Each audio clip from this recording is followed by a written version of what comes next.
What's up, YTPC? Uncle Willie coming to you from the Mobile Lounge. Monday. Start of a new week. Hopefully it's productive for you. The good thing about me, I don't have nothing to do today. So if I don't get it all done today, I can finish it up tomorrow.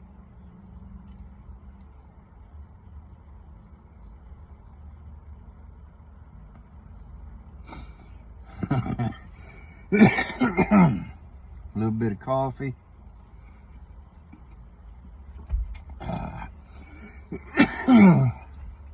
Smoking my Radice poker.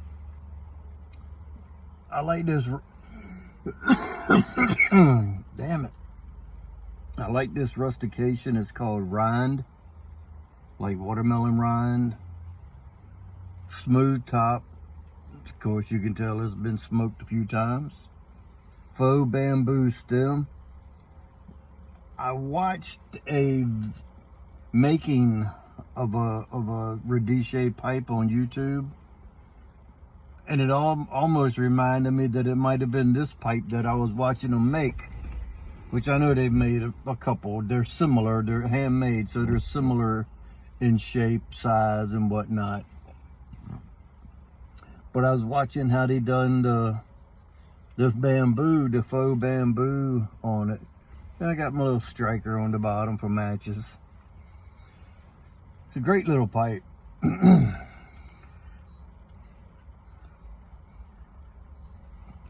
But yeah, it's pretty cool. He takes a Dremel with like a drill bit in it, and he drills a hole just enough to make it look like a bamboo circle, whatever.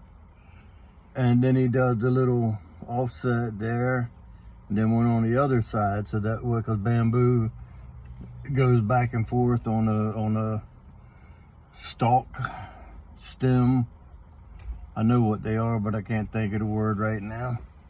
But anyway, it's a nice little pipe. Sitter, of course, being a poker. In it is some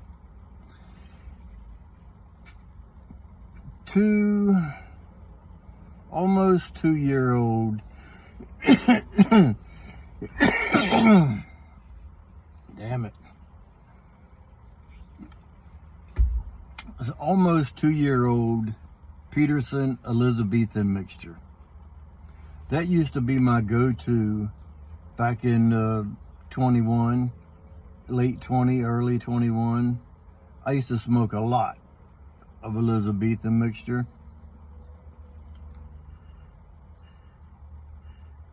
That was one reason. I used to follow this guy. He's still out there. When I changed my name and got my own channel and all, I never subscribed to some of the people that I used to watch before I became a presenter. And it's not because I think I'm too good for them. It's just that my watching videos, my taste has changed. Not saying he's not a bad presenter. He just presents and does a lot of things that I'm not interested in. He does more than just pipe and tobacco reviews. And I'm just not interested in his guitar journey and stuff like that. So I just don't watch him no more. And the channel is Stuffing Things. Your good friend Bradley. It's a cool guy. I liked it when he was doing mainly just tobacco reviews, because that's where I learned about this one. He and Beans, Brian Dorn, which I still watch Brian, they both had their tobaccos that they reviewed, and what they liked was in the same wheelhouse as what I like. So typically, if those two guys liked the tobacco, I knew that 90% chance I was going to like it. So that's where I got a lot of my information from in the beginning. was from those two guys.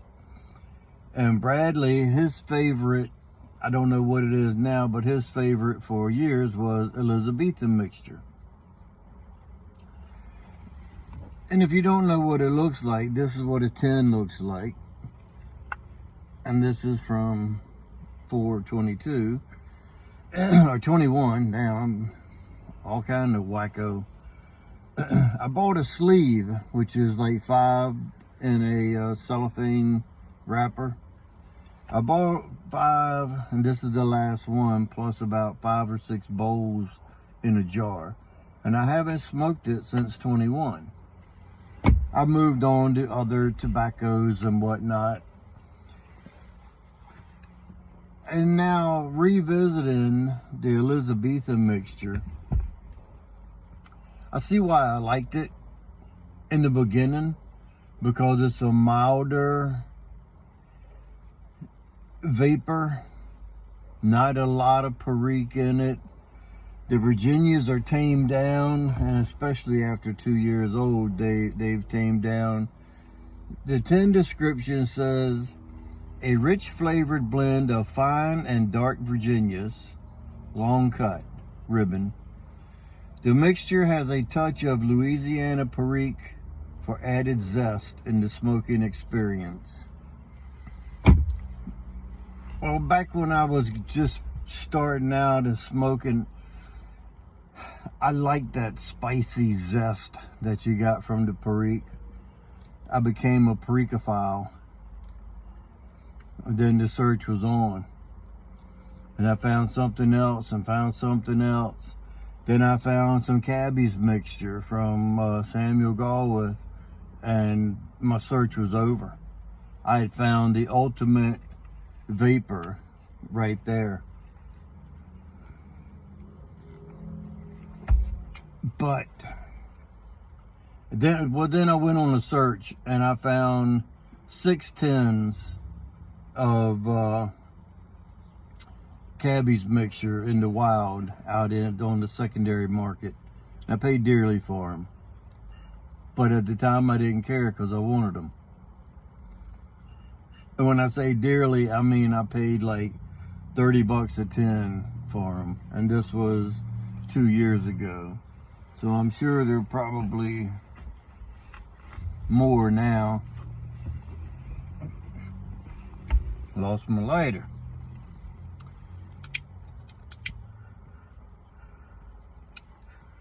And that is if you can even find them in the wild for the Cabby's mixture. Elizabethan mixture still being produced, but it's just not my thing anymore. I'm trying it again. It doesn't have the nicotine hit that I like from smoking dark fired. It doesn't have the full flavor smokiness of the dark fired and the Kentuckys like that. It's not a bad tobacco. It's a good morning tobacco, I think, because of it being a lighter. It burns quicker than what I'm used to because of it being a ribbon cut. I don't smoke a lot of ribbon cut anymore.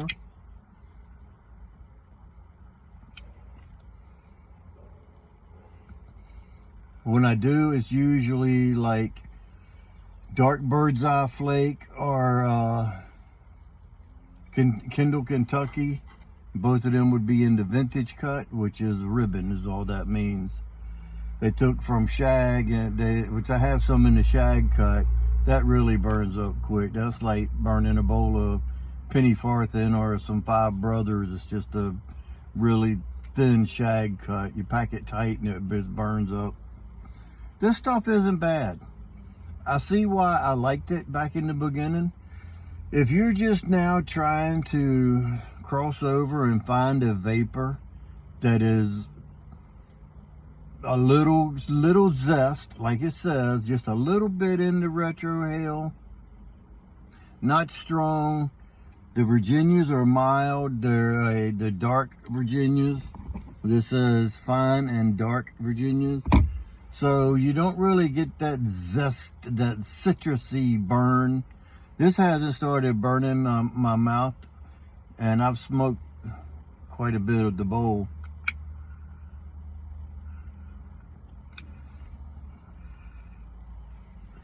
But one thing I've noticed, this was a little drier than what I would usually use, but it was already in the jar, so I'm smoking it out of the jar.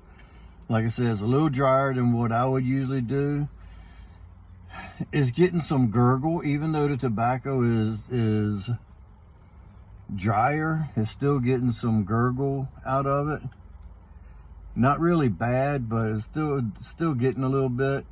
And this pipe don't gurgle that bad, not like some of my other Petersons that really gurgle. And even with the slower cadence, my bowl was getting warm. So it burns a little hotter. It burns a little hotter than the Kentuckys that I'm used to smoking. My cadence is usually a little faster on the Kentuckys. So I slowed it down on this with it being a Vaper because I didn't want it to bite my tongue.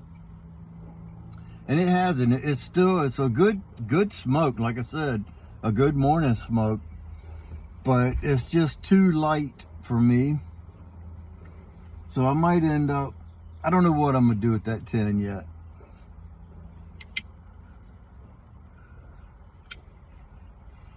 I'm not gonna open it. Maybe I'll try it again next year.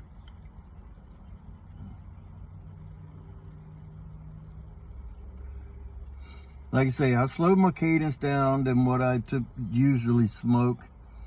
And the bowl got warm, and I think it's because it being a ribbon cut, it burns quicker than some flakes or plug or something like that. And plus, like I said, it was a little drier than what I usually use. It's not enough in the jar for me to try to rehydrate. Like I said, there's only a couple bowls left, maybe a half a dozen or less. What I might do is mix this and that together like next year. See if that does anything for it, because they both came from the same sleeve back in 21.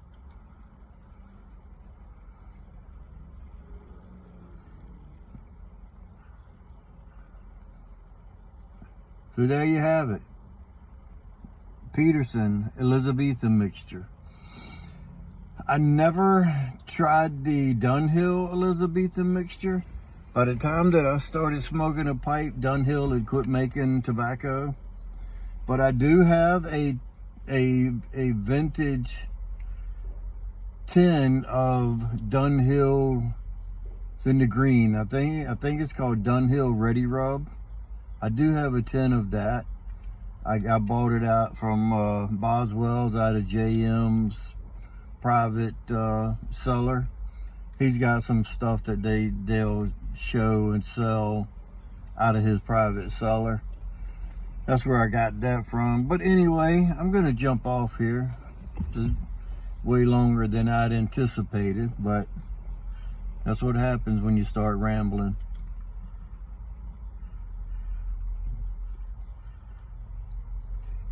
So, remember, if you stay ready, you don't have to get ready. So with that being said, until next time, you know what to do. Stuff them and puff them.